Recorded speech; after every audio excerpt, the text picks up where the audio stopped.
అందరికీ నమస్కారం. నా పేరు జగ్గారపు మల్లికార్జున, న్యాయవాదిని, జై భీమరావు భారత్ పార్టీ ఆంధ్రప్రదేశ్ రాష్ట్ర వర్కింగ్ ప్రెసిడెంట్ని. ఈరోజు మీడియా సమావేశం ఏర్పాటు చేయడానికి ముఖ్య కారణం జడా శ్రవణ్ కుమార్ గారు చేస్తున్న పోరాటాలు ఏవైతే ఉన్నాయో వాటిని వక్రీకరించడం కోసం మా దళిత సోదరిమణులతోటే ఒక ఫేక్ ప్రోపగాండా క్రియేట్ చేస్తూ కొన్ని కేసులు కంప్లైంట్లు కూడా పెట్టడం జరుగుతుంది. వీటి అన్నిటి కోసం కూడా మాట్లాడటానికి మీడియా ముందుకు రావడం జరిగింది. ముందుగా కూటమి ప్రభుత్వం జై భీమరావు భారత్ పార్టీని చూసి భయపడుతూ ఉంది. ఎందుకంటే 2024 సంవత్సరంలో కూటమి ప్రభుత్వం 164 సీట్లు సంపాదించి హోందాగా రాజకీయాలు చేస్తుందేమో అనుకున్నాం, కానీ ఈ విధంగా దిగజాడు రాజకీయాలు చేస్తుందని అయితే నేను అనుకోలేదు. 164 సీట్లు వచ్చి అనుకున్న రీతిలో ప్రజలకు చెప్పిన హామీలన్నీ కూడా నెరవేరుస్తుంది అని ఇటు ప్రజలు కావచ్చు, అన్ని రాజకీయ పార్టీలు కూడా చూస్తూ ఉంటే, ఎవరైతే ప్రజా పోరాటాలు చేస్తూ ఉన్నారో, నిరంతరం ప్రజల్లో ఉన్నారో, ప్రతిపక్షంగా ఉన్నారో, వీళ్ళందరినీ కూడా ఏదో ఒక విధంగా కుట్రలో ఇరికించాలి, ఏదో ఒక అలిగేషన్ చేయాలి, ఒక గుడ్డ కాల్చి మీద పోయాలి అన్న ఉద్దేశంతో ఈ కూటమి ప్రభుత్వం చూస్తుంది. కాబట్టి ఈ విషయాలన్నీ కూడా మీడియా ముఖంగా ప్రజలకు తెలియజేయాలనే ఉద్దేశంతో ఈరోజు మీడియా సమావేశం ఏర్పాటు చేయడం జరిగింది. మిత్రులారా, సుమారు 7-8 సంవత్సరాల నుండి ఆంధ్రప్రదేశ్ రాష్ట్రంలో మరీ ముఖ్యంగా పేద బడుగు బలహీన వర్గాల ప్రజలు ఎవరైతే ఉన్నారో వాళ్ళందరినీ ఉద్దేశించి వారికి ఏవైతే ఈ ప్రభుత్వాలు అన్యాయం చేస్తూ ఉన్నాయో వాటి మీద కొన్ని వందల వేల కార్యక్రమాలు అటు హైకోర్టులో కావచ్చు, ఇటు ప్రజాక్షేత్రంలో కావచ్చు నిరంతరం పోరాడుతున్న ఏకైక వ్యక్తి జేబీపీ పార్టీ అధినేత జడా శ్రవణ్ కుమార్ గారు. అలాంటి నాయకుడిపై ఈరోజు ఆయన ఎదుగుతూ ఉన్నారు, రాష్ట్రంలో ప్రతిపక్ష పాత్ర పోషిస్తూ ఉన్నారు. అధికారం లేకపోయినా సరే, ఒక్కరోజు కూడా అధికారంలో లేకపోయినా సరే ఆయన ప్రతిపక్ష పాత్ర పోషిస్తూ ప్రజల మనసుల్ని మెప్పిస్తూ ఉన్నారన్న ఉద్దేశంతో, ఆయన ఏదో విధంగా దిగజార్చాలన్న ఉద్దేశంతో ఒక అక్రమ కేసుల్ని పెట్టడం, కొన్ని కంప్లైంట్లు కూడా ఇప్పించడం మొదలుపెట్టారు.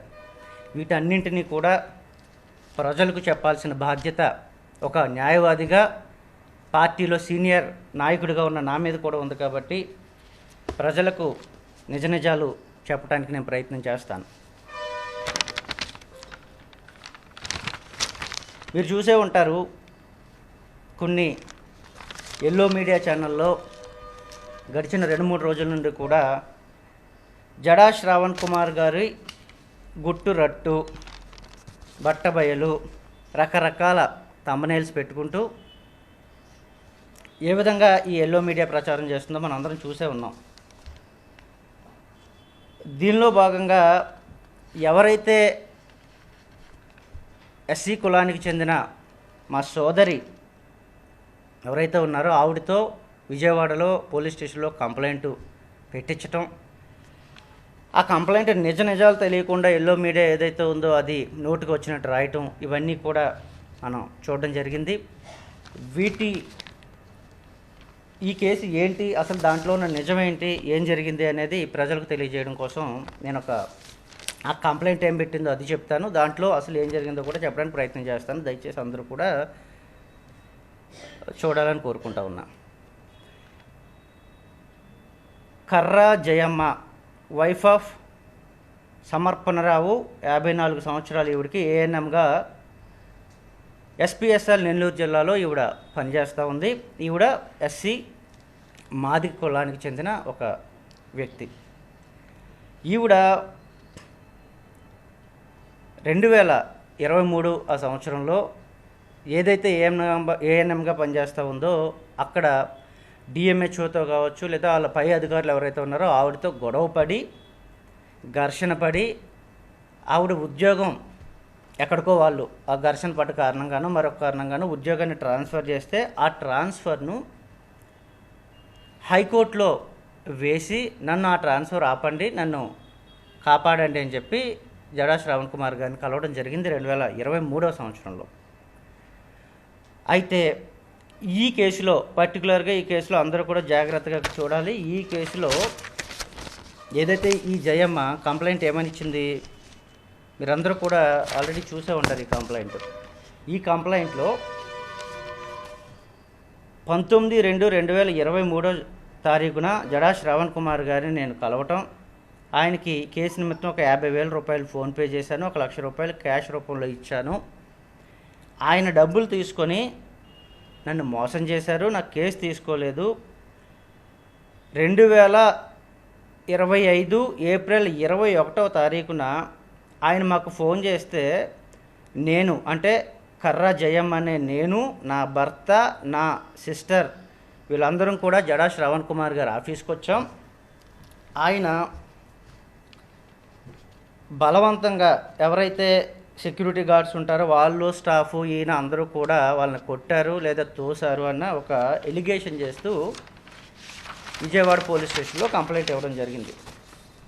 నేనేమంటానంటే 2025 ఏప్రిల్ 21న ఒకవేళ మీరు చెప్తున్నట్టుగా మిమ్మల్ని ఒకవేళ కొట్టారు, తోశారు లాంటి ఎలిగేషన్ ఏదైతే చేస్తూ ఉన్నారో అలా జరిగి ఉంటే మరి 2026 ఏప్రిల్లో మార్చ్ ఇప్పుడు సుమారుగా ఇది 15వ తారీఖు 9వ తారీఖు ఇప్పుడు వరకు మీరు ఏం చేస్తూ ఉన్నారు? అప్పుడు ఇవ్వకుండా ఈ కంప్లైంట్ ఏదైతే ఉందో అది దయచేసి మీరు దానికి మాకు సమాధానం చెప్పకపోయినా రాష్ట్ర ప్రజలకు సమాధానం చెప్పడానికి ప్రయత్నం చేయండి.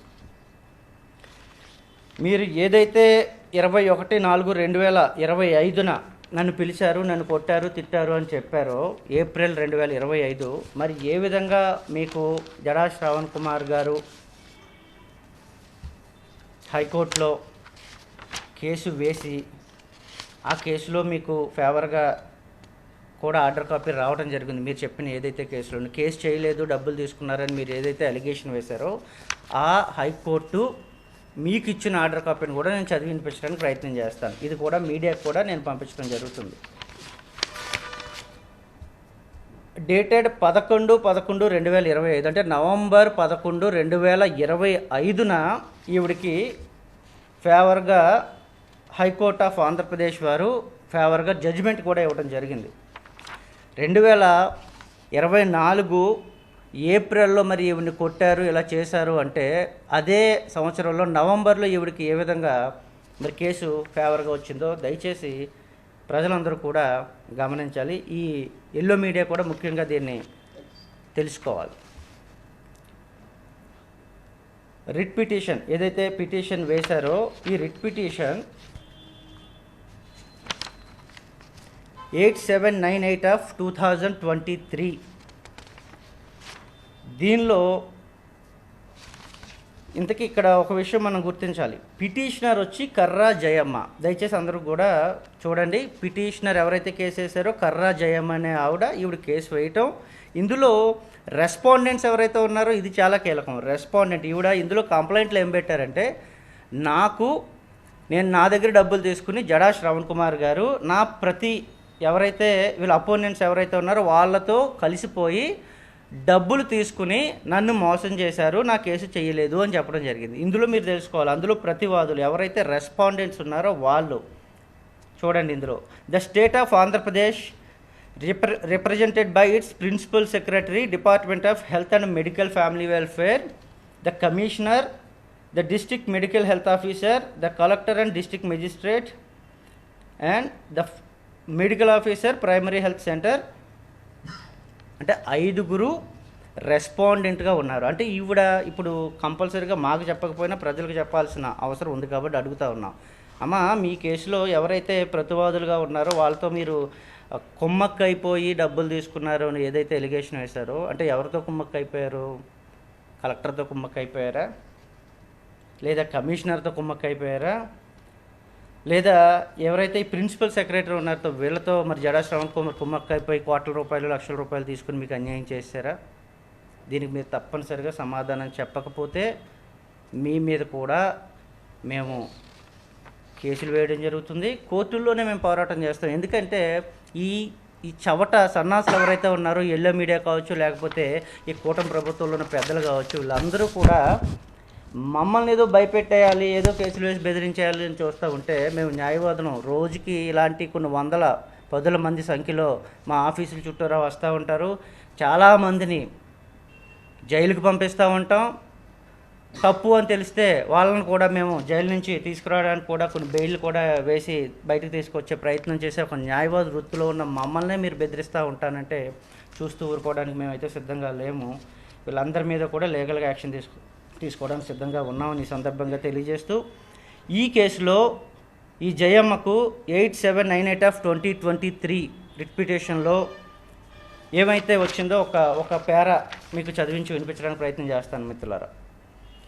Sri Jada Shravan Kumar, Land Counsel for the petitioner, would submitted in the event the petitioner is not performing duties properly, an enquiry should be conducted rather than issuing impugned proceedings, and reliance was placed on the order of the court writ petition 23195/2020 dated 28/1/2021. The Land Counsel for the petitioner in the alternative submits that representation of the petitioner are pending for consideration before the respondents authorities and the same may be considered by them అని క్లియర్గా ఈ writ పిటిషన్లో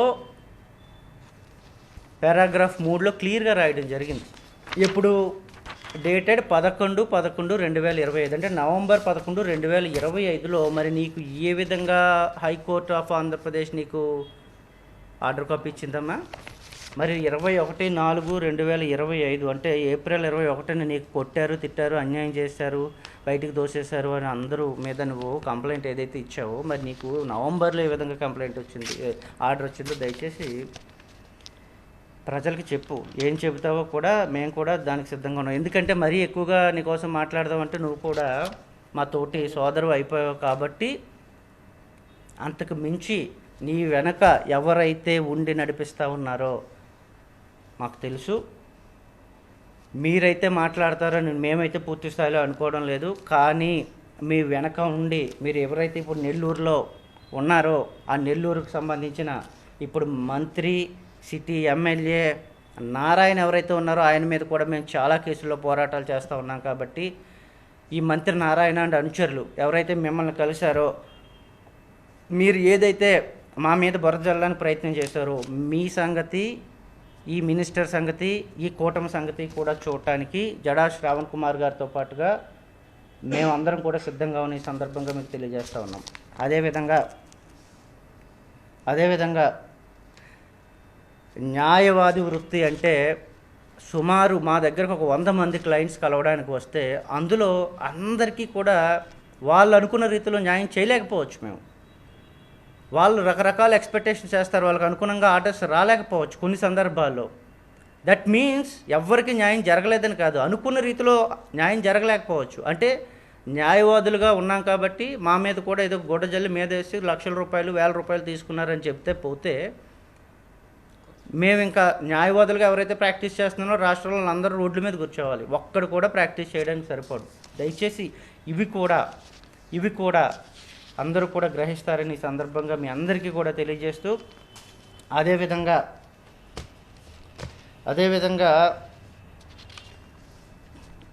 TV5, ఈనాడు, ABN వీళ్ళందరూ ఎవరైనా కావచ్చు, వీళ్ళందరూ కూడా వెనక ముందు కూడా తెలుసుకోకుండా జడా శ్రావణ్ కుమార్ గారి మీద తప్పుడు రాతలు రాస్తూ ఉన్నారు. ఇక్కడ ఒక సామెత మన అందరం కూడా గుర్తుపెట్టుకోవాలి మిత్రులారా. మనందరికీ తెలిసిందే, గుడ్డెద్దు చేలో పడిందే అంటాం మనం. ఇది అందరికీ తెలిసిన ఒక మంచి సామెత. అంటే ఏంటి, గుడ్డెద్దు చేలో పడ్డం అంటే కళ్ళు లేని ఒక ఎద్దు చేలో పడితే, అంటే పొలంలో పడితే రకరకాలుగా పొలాన్నంతా కూడా తొక్కుతూ పోతుంది, నాశనం అయిపోతుంది కదా అని చెప్పి. వీళ్ళు ఏమనుకున్నారంటే ఈ సామెతలాగా ఒక గుడ్డెద్దు అంటే ఈవిడేదో చెప్పింది, మేము ఏదో రాసేసాం, ఈ పొలం అనుకున్నారు మన జడా శ్రవణ్ గారిని, వీళ్ళు ఏదో తొక్కేద్దాం ఏదో అయిపోతుంది అనుకున్నారు. జడా శ్రవణ్ కుమార్ అనేవాడు ఈ సామెతలో పొలం కాదు, దయచేసి గుర్తుపెట్టుకోండి, ఒక సముద్రం. అంటే మీరు ఇక్కడ గుడ్డెద్దు అంటే ఎల్లో మీడియా, TV5 కావచ్చు, మరొకరు కావచ్చు, వెనక ముందు ఎవడైతే రాశారో రాతలు తెలుసుకోకుండా వీళ్ళందరూ కూడా ఈ గుడ్డెద్దుల్లాగా ఒక సముద్రంలో పడ్డారు. ఇప్పుడు అటు కొట్టుకోలేక, ఇటు అసలు వాళ్ళకి దిక్కు మొక్కు తెలియక, ఎటు రావాలో తెలియక అక్కడ ఈదతా ఉన్నారు.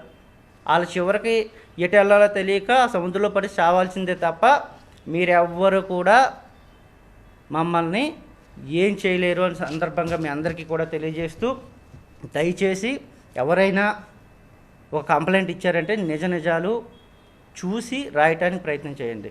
అంతేకాని మన చేతిలో మీడియా ఉంది కదా, ఏదో రాసేద్దాం కదా, ఏం రాస్తే అదే జరిగిపోతుంది కదా, వేల లక్షల మంది వ్యూవర్స్ ఉన్నారు కదా, చూసేస్తారు కదా అంటే ఏదో ఒక రోజు మీరు చూశారు కదా, మీ TV5 నాయుడు గారు లీలలు ఏం జరిగాయో ఎంతమంది చూశారు, ఇప్పుడు ఆయన పరిస్థితి ఏంటో త్వరలో మీరే చూడండి. అదేవిధంగా పవన్ కళ్యాణ్ కావచ్చు, లేదా చంద్రబాబు నాయుడు గారు కావచ్చు, ఆర్ లోకేష్ కావచ్చు, ఎవరైనా సరే ఇక్కడ ఒక సందర్భం ఒకటి గుర్తు చేయాలి.